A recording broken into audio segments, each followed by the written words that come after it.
ಏ ಕಿತಾಪತಿ welcome back. ನಾವಿವತ್ತು ಮೈಸೂರಿಗೆ ಹೋಗೋಣ ಅಂತ ಹೊರಟಿದ್ದೀವಿ. ಅಂದವೇ ಅನೂರ್ ಮನೆಗೂ ಹೋಗಬೇಕು. ಅನೂರ್ ಮನೆಗೆ ಹೋಗಲ್ಲಿ ತಿಂಡಿ ತಿಂದ್ಕೊಂಡು ದೇವಸ್ಥಾನಕ್ಕೆ ಹೋಗಿ ಮುಗಿಸ್ಕೊಂಡು ಹೋಗೋಣ ಅಂತ. ಇವನು ರೇಷು ಬೆಳಗ್ಗೆನೇ ಚಿರು ಜೊತೆಗೆ ಚೆಸ್ ಆಡ್ತಾ ಕೂತ್ಬಿಟ್ಟಿದ್ದಾನೆ. ನನಗೆ ಬರೋದಕ್ಕೆ ಇಷ್ಟನೇ ಇಲ್ಲ. ಎಲ್ಲೋದ್ರೂ ಹಿಂಗೇ ಅಡ್ಜಸ್ಟ್ ಆಗ್ತಾ ಇರ್ತಾನೆ. ನಾವು ಹೋಗೋಣ ಅಂತಂದರೆ ಊರಿಗೆ ಹೇಳ್ತಾನೆ ನಾವು ಬರಲ್ಲ ಹಾಗೆ ಹೀಗೆ ಅಂತ. ಸೊ ನಾವು ಬೆಳಗ್ಗೆನೇ ಹೊರಟಿದ್ದು. ಪಾಪ ಅವರು ಹೋಗ್ತಾನೆ ಕಾಫಿ ಎಲ್ಲ ಕುಡ್ದು ಕೂತಿದ್ದಾರೆ. ಅವನು ಮನೆಗೆ ತಿಂಡಿಗೆ ಹೇಳಿದ್ರಲ್ವ, ಸೊ ಹಂಗಾಗಿ ಅಲ್ಲಿಗೆ ಹೋಗೋಣ ಅಂತ. ಇವರಿಬ್ಬರು ಇವಾಗ ಆಟ ಆಡ್ತಾ ಕೂತಿದ್ದಾರೆ. ಬಾರು ಅಂತಂದ್ರೆ ಅಳ್ತಾನೆ, ನಾನಿನ್ನೂ ಆಟ ಆಡಬೇಕು ಹಾಗೆ ಹೇಗೆ ಅಂತ. ಲೇಟ್ ಆಗುತ್ತೆ ಅಂತ ನಾವು ಹೊರಟು.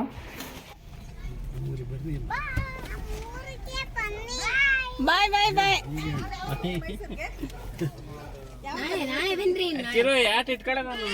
ಹ್ಯಾಟ್ ಇಟ್ಕೋಬೇಕಂತೆ ಕಣ ನೀನು. ಕೊಡ್ರಿ ಅದು ಕೊಡಿಲಿ ಆಟೋ ಹ್ಯಾಟ್ ಕೊಡಿಲಿ.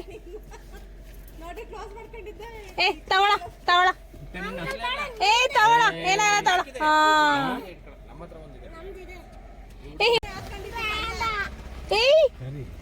ಓಯ್ ಅಲ್ಲೋಡಲಿ. ಅದಕ್ಕೆ ಬೇಡ ಅಂತ ಬಾಯ್ ನಮ್ಮು ಮೈಸೂರ್. ಇಲ್ಲಿಂದ ನಾವು ಸತೀಶ್ ಅವ್ರ ಮನೆಗೆ ಹೊರಟು. ಸತೀಶ್ ಅವರು ಸ್ಕೂಲ್ಗೆ ಹೋಗ್ಬೇಕಾಗತ್ತೆ ಅಂತೇಳಿ ಇನ್ನು ಲೇಟ್ ಆಗಿಬಿಡುತ್ತಲ್ಲ ಅಂತ ದೇವಸ್ಥಾನ ಆಮೇಲೆ ಹೋದ್ರೆ ಆಗುತ್ತೆ ಅಂತೇಳಿ ಫಸ್ಟೇ ಸತೀಶ್ ಅವ್ರ ಮನೆಗೆ ಹೊರಟ್ಬಿಟ್ಟು. ಮತ್ತು ಇವ್ರಿಗೂ ತುಂಬ ಲೇಟ್ ಆಗಿಬಿಡುತ್ತೆ. ಇಲ್ಲಿಂದ ಕಡೂರ್ಗೆ ಹೋಗೋ ಅಷ್ಟರಲ್ಲಿ ಒಂದು 1/2 ಅವರ್ ಬೇಕು. ಪಾಪ ನಾವು ಹೋಗಿ ಅಲ್ಲಿ 1 ಅವರ್ ಇರ್ತೀವಿ. ಸೊ ಅವ್ರಿಗೂ ಇದಾಕಿ ಅಂತೇಳಿ ಫಸ್ಟ್ ಇಲ್ಲಿಗೆ ಹೊರಟು. ಅವ್ರು ಆಲ್ರೆಡಿ ತಿಂಡಿ ಎಲ್ಲ ಪ್ರಿಪೇರ್ ಮಾಡಿದ್ರು, ಕಾಯ್ತಾ ಇದ್ದರು ಅವರು ನಾವು ಬರೋದನ್ನು. ಬಂದ ತಕ್ಷಣವೇ ತಿಂಡಿ ಹಾಕ್ಕೊಟ್ರು. ಮಕ್ಕಳಿಗೆಲ್ಲ ತಿನ್ನಿಸಿ ಸಾನು ತಿನ್ನಿಸಿದ್ಲು. ಪಾಪ ಸಾನು ಕಡೂರಿಂದ ಬಂದಿದ್ದಾಳೆ ನಮ್ಮನ್ನು ಹಿಮೂರೇಶು ನಾವೆಲ್ಲ ಬಂದಿದ್ದೀವಿ ಅಂತ. ಸೊ ಹಂಗಾಗಿ ಅವಳು ಇವತ್ತಿರ್ತು ಹೋಗ್ತೀನಿ ಆಂಟಿ ನೀವು ಬರಲಿ ಅಂತಲೇ ವೆಯ್ಟ್ ಮಾಡ್ತಿದ್ದೆ ಅಂತ ಹೇಳಿ ಅಂಕಲ್ಗೆ ಬಾಯ್ ಹೇಳಿ ನಾವು ಅಲ್ಲಿಂದ ಮತ್ತೆ ಹೊರಟು. ಮತ್ತು ಇವರೆಲ್ಲರೂ ಏನೇನೋ ಮಾತಾಡ್ತಾ ಹೊರಗಡೆ ನಿಂತ್ಕೊಂಡ್ರು. ಬಾಯ್ ಬಾಯ್ ಬಾಯ್. ಸರಿ ಬರ್ತೀವಿ. ಬಾಯ್ ಸಾನು. ಸೋನಿಗಂತೂ ಅಜ್ಜಂಪುರದ ಬಗ್ಗೆ ಎಷ್ಟು ಹೇಳಿದ್ರು ಮುಗಿಯಲ್ಲ. ಅದು ಇದು ಹೇಳ್ತಾನೆ ಇರ್ತಾರೆ. ಇಲ್ಲಿ ಕಡೆ ಲೆಫ್ಟಲ್ಲಿ ಸಾಯಿ ಸತ್ಯಸಾಯಿ ಬಾಬಾ ಮಂದಿರ ಇದೆ ನೋಡು. ನಾವು ಚಿಕ್ಕ ವಯಸ್ಸಲ್ಲಿ ಹೆಂಗಿತ್ತು ಹಂಗೆ ಇದೆ, ಸ್ವಲ್ಪ ಚೇಂಜ್ ಆಗಿದೆ ರೋಡೆಲ್ಲ ಇದಾದಮೇಲೆ ಎಕ್ಸ್ಟೆಂಡ್ ಆದಮೇಲೆ ಅಂತೆಲ್ಲ ಹೇಳ್ತಿರ್ತಾರೆ. ಪ್ರತಿಯೊಂದು ಇಲ್ಲೊಂದು ಶಾಪ್ ಇದೆ, ಆ ಕಡೆ ಒಂದು ಇದಿದೆ, ಏನೇನೋ ಹೇಳ್ತಿರ್ತಾರೆ. ಅವ್ರು ಹೇಳ್ತಾ ನಾನು ಅಲ್ಲೇ ಇದ್ನೇನೋ, ನನಗೂ ಇವೆಲ್ಲ ತುಂಬ ಪರಿಚಯ ಏನೋ ಅಂತ ಅನಿಸುತ್ತೆ. ನಾನೇ ಕೇಳ್ತಿರ್ತೀನಿ ಸುನಿ ಇಲ್ಲಿ ಬರುತ್ತೆ ಅದು ಅಲ್ಲಿ ಬರುತ್ತಾ ಅಂತ. ಅಷ್ಟು ಇದು ಬಸ್ ಸ್ಟ್ಯಾಂಡು ಹೆಂಗಿತ್ತು ಬಸ್ ಸ್ಟ್ಯಾಂಡ್ ಹಂಗೆ ಇದೆ ಅಂತ ಹೇಳ್ತಿರ್ತಾರೆ. ಕೆಲವೊಂದೊಂದು ಆಶ್ರಮ ನಾವಲ್ಲಿ ಓದ್ತಿದ್ದು ಅದೆಲ್ಲ ಬಿದ್ದೋಗಿದೆ ಅಂತ. ಇದು ಸಂತೆ, ಯಾವಾಗಲೂ ಸಂತೆ ನಡೆಯುತ್ತೆ, ಸೋಮವಾರ ಸಂತೆ ನಡೆಯುತ್ತೆ ಅಂತೇಳಿ ನಾವು ಕೂಡ ಸಂತೆ ಮಾಡ್ಕೊಂಡು ಹೋಗೋಣ ಅಂತ ಪ್ಲ್ಯಾನಲ್ಲಿ ಅಲ್ಲೇ ಮಾತಾಡ್ಕೊಂಡು ಬಂದು. ಇವಾಗ ಸಿಡಿ ನಡೆದಿತ್ತಲ್ಲ, ಜಾತ್ರೆ ಎಲ್ಲ ನಡೆದಿತ್ತಲ್ಲ, ಅದೇ ಪ್ಲೇಸ್ ಇದು. ದೇವಸ್ಥಾನಕ್ಕೆ ಹೋಗ್ತಿದ್ದೀವಲ್ಲ ಅಲ್ಲಿ ಆ ತೇರು ಅದಲ್ಲೇ ನಿಂತಿದೆ ನೋಡಿ. ತುಂಬ ದೊಡ್ಡ ಗ್ರೌಂಡ್ ಇಲ್ಲಿ ತುಂಬ ಚೆನ್ನಾಗಿ ಜೋರಾಗಿ ಜಾತ್ರೆ ನಡೆಯುತ್ತೆ. ತುಂಬ ವರ್ಷನೂ ಆಲ್ಮೋಸ್ಟ್ ನಾವು ಜಾತ್ರೆ ಟೈಮಲ್ಲೇ ನಾವು ಅಜ್ಜಂಪುರಕ್ಕೆ ಹೋಗೋದು. ಯಾಕಂದರೆ ಜಾತ್ರೆ ಊರು ಎರಡೂ ನೋಡ್ದಂಗೆ ಆಗುತ್ತೆ, ಮತ್ತು ಎಲ್ಲ ಫ್ರೆಂಡ್ಸ್ಗಳು ಅವರೆಲ್ಲನೂ ಮಾತಾಡ್ಸ್ಕೊಂಡಂಗೆ ಆಗುತ್ತೆ ಅಂತ ನಾವು ಹೊರಟ್ಬಿಡ್ತೀವಿ. ಚೆನ್ನಾಗಿದೆ. ಇಲ್ಲಿ ಕಿರಳಮ್ಮ ತಾಯಿ ದೇವಸ್ಥಾನದ ಒಳಗಡೆನೇ ಹೋಗುತ್ತೆ. ಹಂಗಾಗಿ ಒಳಗಡೆನೇ ನಾವು ಕಾರ್ ತೊಗೊಂಡು ಹೋಗೋದ್ರಿಂದ ಇಲ್ಲಿಂದ ನಡೆಯೋದು ತಪ್ಪುತ್ತೆ ಒಳಗಡೆಗೆ. ಆಮೇಲೆ ಅಲ್ಲೇ ಕಾಲು ತೊಳ್ಕೊಂಡು ದೇವಸ್ಥಾನದೊಳಗಡೆ ಹೋಗ್ಬೋದು.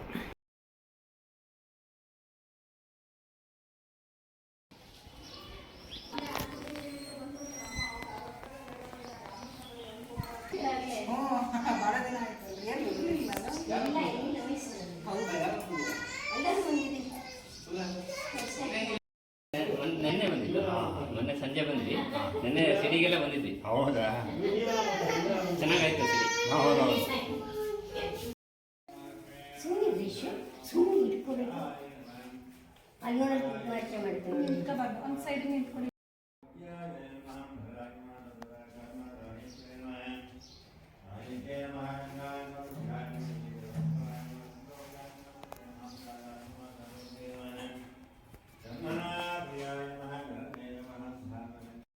ದೇವಸ್ಥಾನ ಮುಗಿಸ್ಕೊಂಡು ಹೊರಟು. ಹಾಗೇ ಸಂತೆ ಮಾಡ್ಕೊಂಡು ಹೋಗೋಣ ಅಂತ ಅಂದ್ಕೊಂಡಿದ್ದು. ಪ್ರತಿ ಸಲ ನಾವು ಅಜ್ಜಂಪುರಕ್ಕೆ ಬಂದಾಗ ಚಿಕ್ಕದು ಕ್ಯಾಪ್ಸಿಕಮ್ ಬರುತ್ತಲ್ಲ ಅದು ತೊಗೊಂಡು ಹೋಗ್ತೀವಿ. ಸೊ ಹಂಗಾಗಿ ಎಲ್ಲ ಕಡೆ ಸಂತೆ ಹುಡ್ಕೋದ್ರು ಒಂದೇ ಕಡೆ ಸಿಕ್ಕಿದ್ದು.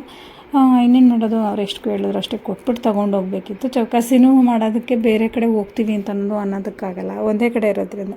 ಸೊ ಹಂಗಾಗಿ 1-2 kg ತೊಗೊಂಡು, ತುಂಬ ಚೆನ್ನಾಗಿರುತ್ತೆ, ತುಂಬ ಟೇಸ್ಟಾಗಿರುತ್ತೆ. ನಮ್ಗೆ ಈ ಕಡೆ ತುಂಬಾ ಇಷ್ಟ. ಸೊ ಹಂಗಾಗಿ ಈ ಕಡೆ ಬಂದರೆ ಮಾತ್ರ ಅದನ್ನು ಮಿಸ್ ಮಾಡಲ್ಲ. ಅತ್ತೇನೂ ಅಷ್ಟೇ, ಅದು ತೊಗೊಂಬನ್ನಿ ನೋಡೋಣ ಅಂತ ಹೇಳಿದ್ರು. ಸೊ ಅದೊಂದೇ ಒಂದು ತೊಗೊಂಡಿದ್ದೀನಿ, ಏನು ತೊಗೊಳಕ್ಕೆ ಅಲ್ಲಿ ತರಕಾರಿ ಇದೇ ಇರಲಿಲ್ಲ, ಸಂತೆನೇ ಸರಿಯಾಗಿರಲಿಲ್ಲ. ಸೊ ಹೋಗ್ಬೇಕಾದ್ರೆ ಅತ್ತೆ ಹೇಳಿದ್ರು, ಅರಸೀಕೆರೆಲ್ಲ ನಟರಾಜ ಅಂಕಲ್ ಮನೆಗೆ ಹೋಗೋಣ, ಕಾಲ್ ಮಾಡಿ ಅಂತ. ಕಾಲ್ ಮಾಡಿದ ತಕ್ಷಣವೇ ಅಂಕಲು ಬನ್ನಿ ಅಂತ ಅಂದರು. ಅವರು ಮೈಸೂರಿಗೆ ಬಂದಾಗ ಒಂದು ಸಲ ಬಂದಿದ್ದರು, ನಾನು ನೋಡಿದ್ದೆ. ಸೊ ಹಂಗಾಗಿ ಅವ್ರ ಮನೆಗೆ ಹೋಗೋಣ ಅಂತ ಅಂದರು. ನಮ್ಮ ಅತ್ತೆ ನೀನು ನೋಡಿಲ್ವಲ್ಲ, ನಿಂಗೆ ಪರಿಚಯ ಆದಂಗೆ ಆಗುತ್ತೆ ಅಂತ. ಅವ್ರ ಮನೆಗೆ ನಾನು ಹೋಗಿರಲಿಲ್ಲ, ಫಸ್ಟ್ ಟೈಮೇ ಹೋಗಿದ್ದು. ಸೊ ಹರ್ಷಿತಾ, ಈ ಡಾಗಿ ಹೆಸರೇನು? ಹ್ಯಾಪಿ. ಹ್ಯಾಪಿ ಅಂತ ಅದ್ರ ಹೆಸರು ನೋಡಿ, ಯಾವಾಗಲೂ ನಗ್ತಿರುತ್ತೆ ಅದು. ಹ್ಯಾಪಿ.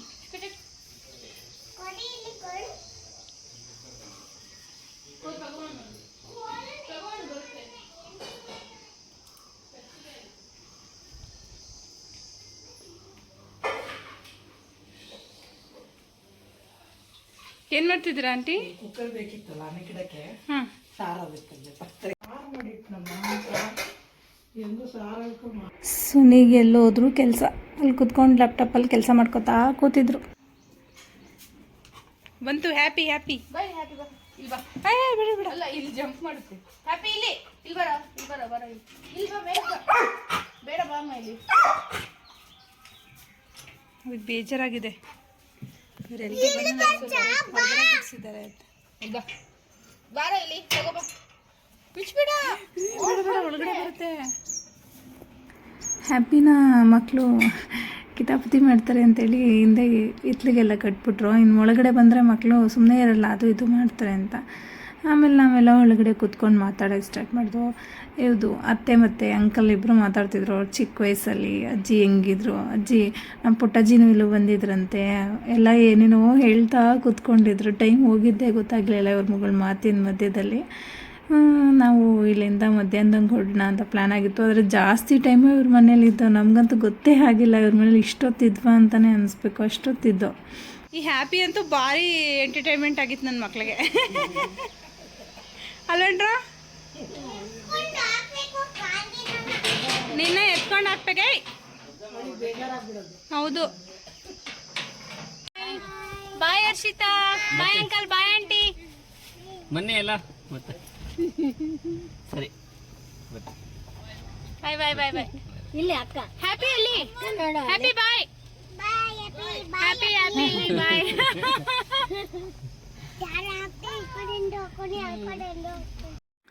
ಮತ್ತು ನಾವು ಅರಸೀಕೆರೆಯಿಂದ ಮೈಸೂರು ಕಡೆಗೆ ನಮ್ಮ ಪ್ರಯಾಣನ ಸ್ಟಾರ್ಟ್ ಮಾಡಿದ್ವು. ಮಳೆ ಬಿಡೋ ವಾತಾವರಣನೇ ಇರಲಿಲ್ಲ, ಆ ಥರದ್ದು ವಾತಾವರಣ. ಏನಪ್ಪ ಈ ಸಲ ತುಂಬ ಮನೇಲಿ ಕೈ ಕೊಟ್ಟಿದೆ ಅಂತಲೇ ಅರ್ಥ ಅನ್ಬೋದು. ನೋಡೋಣ, ಇನ್ನೂ ಟೈಮ್ ಇದೆಯಲ್ಲ, ಇನ್ನೂ ಮೇ ಅಲ್ವಾ, ಜೂನ್ಗೆ ತಾನೇ ಬರೋದು. ಸ್ಕೂಲ್ ಮಳೆ ಅಂತ ಸ್ಕೂಲೆಲ್ಲ ಸ್ಟಾರ್ಟ್ ಆದಾಗ ಬರುತ್ತಲ್ಲ ಮಳೆ. ಕನಸಿನ ಮಳೆ, ಮನಸ್ಸಿನ ಮಳೆ, ಪ್ರಾಣ ಹಿಂಡಿದೆ ಅಂತ. ಯಾವಾಗಲೂ ನಾವು ಸ್ಕೂಲ್ಗೆ ಹೋಗ್ಬೇಕಾದ್ರೆ ಹಂಗೆ ಅನ್ಕೋತಿದ್ದು, ಯಾವಾಗಲೂ ಸ್ಕೂಲ್ ಟೈಮಲ್ಲೇ ಮಳೆ ಬರುತ್ತಲ್ಲ ಅಂತ. ಸೊ ಹಂಗಾಗಿ ಸ್ಕೂಲ್ ಟೈಮಲ್ಲೇ ಮಳೆ ಬರುತ್ತೆ, ಜೂನಲ್ಲೇ ಬರುತ್ತೆ ಅಂತ ವೆಯ್ಟ್ ಮಾಡ್ಕೋಬೇಕು. ಬಟ್ ನಮ್ಮೂರ ಕಡೆ ಎಲ್ಲ ಕಾಯ್ತಿದ್ದಾರೆ ಹೊಗೆ ಸಸಿ ಎಲ್ಲ ಹಾಕೋದಕ್ಕೆ. ಬೇಗ ಬಂದರೆ ಭಾರಿ ಉತ್ತಮ ಅಂತ ಅನಿಸುತ್ತೆ. ನಾವು ಹೋಗೋದು ರೀಚ್ ಆದೋ, ಇನ್ನೇನು ಮನೆ ಹತ್ತತ್ರ ಬಂದು. ತಂದು ಗೊತ್ತೇ ನಮ್ಮ, ನನಗೆ ಗೊತ್ತೇ ನಮ್ಮ ಮನೆ ಇಂದು ಬಂದೇ ಬಿಡ್ತು ನೋಡಮ್ಮ. ಒಂದು ಸಾಕಾಗಿತ್ತು, ಆದರೂ ಬಿಡಲಿಲ್ಲ. ಯಾಕಂದರೆ ನಮ್ಗೆ ರೊಟ್ಟಿ ತುಂಬ ಕ್ರೇವಿಂಗ್, ಅದು ತುಂಬ ಬಯಕೆ ಇದ್ದಂಗೆ. ಯಾವ ಪ್ರತಿದಿನ ತಿಂದರೂ ನಮಗೇನು ಅನಿಸೋದೇ ಇಲ್ಲ. ಸೊ ಹಂಗಾಗಿ ಕ್ಯಾಪ್ಸಿಕಮ್ ನೋಡಿದ್ಮೇಲೆ ಸುಮ್ಮನೆ ಇರೋಕ್ಕಾಗುತ್ತೆ. ಅದ್ರ ಜೊತೆಗೆ ಬದನೆಕಾಯಿ ಇದ್ದಿದ್ರೆ ಚೆನ್ನಾಗಿರ್ತಿತ್ತು, ಆದರೆ ಏನು ಮಾಡೋದು, ಬದನೆಕಾಯಿ ಇಲ್ಲ. ಹಂಗಂದ್ಬಿಟ್ಟು ಸುಮ್ಮನೆ ಇರೋಕ್ಕಾಗುತ್ತೆ. ಅದನ್ನು ಮಾಡ್ಕೊಂಡು ನಾವು ಏನದು ಎಣ್ಗಾಯಿ ಮಾಡ್ಕೊಂಡು ತಿಂತಾ ಇದ್ದೀವಿ. ತುಂಬ ಚೆನ್ನಾಗಿರುತ್ತೆ, ತುಂಬ ಟೇಸ್ಟಾಗಿರುತ್ತೆ. ನನಗಂತೂ ತುಂಬ ಇಷ್ಟ. ನಾನು ಎಣ್ಗಾಯಿನ ಮಿಸ್ಸೇ ಮಾಡ್ಕೊಡಲ್ಲ ಯಾವಾಗ್ಲೂ. ಇದ್ರ ಎಣ್ಗಾಯಿ full batting. Thank you for watching. ಇವತ್ತಿನ ವೀಡಿಯೋಸ್ನ ಇಲ್ಲಿಗೆ ಮುಗಿಸ್ತಿದ್ದೀನಿ. ಬಾಯ್, ಟೇಕ್ ಕೇರ್. ತಿಂತಾನೆ ನೋಡಿ, ಹಿಂಸಿ ತಿಂತಾನೆ, ಹಿಂಸಿ. ಚೆನ್ನಾಗಿದೆಯಾ ಹಿಂಸಿ?